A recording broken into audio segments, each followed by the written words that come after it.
Yeah, so getting the plane ready to fly is a really quick process. You just have to attach the wings using these two plastic wing bolts, and then you need to connect a few servo extension leads underneath to get all the ailerons and flaps and lights connected.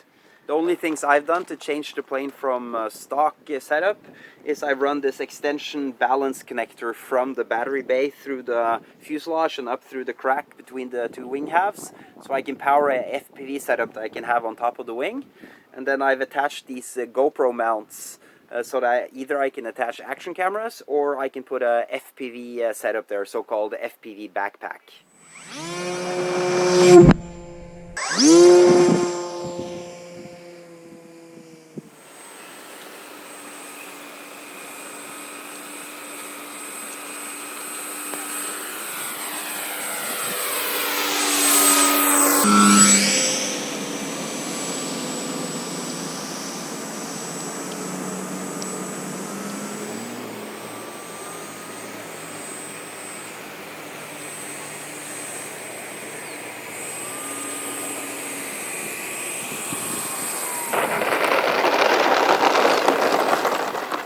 Yeah, so this plane isn't fast by any stretch of the imagination, but it climbs really well. And if doing a really slow flybys is your thing, then this plane might just be the ticket, especially if you put on the optional slats, which I have. Now today it's not a lot of wind, and you could see clearly how slow it was able to keep control of the airplane. Now I have some clips from another day when it was a lot more windy, and you really can make the plane stand still in the air, and I'm sure you could probably make it fly backwards as well.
One thing I really like about the E-flite Timber is that the landing gear is sprung and the landing gear wheels are big and soft. I mostly flown on sand and gravel, and I've made some really bad landings that I think would have damaged most of my other models quite a bit, but this one just takes it in stride.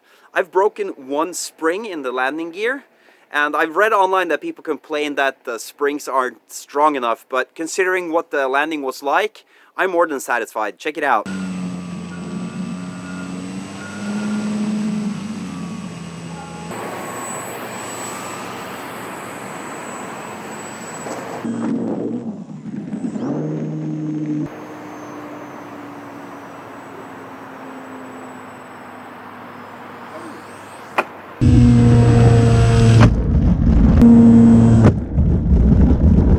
Things can't be 100% perfect, of course. I do have a few little gripes.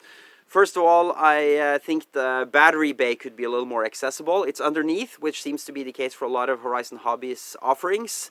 And sometimes you kind of have to wrestle the plane a little bit to get the battery in place. And also the battery straps are glued in a really weird way, so you can't kind of use the loop and pull the battery strap through like you would most times, so you can just have to stick the Velcro down and hope for the best. But the hatch for the battery bay seems really sturdy, so I don't think the battery is going to ever fall out.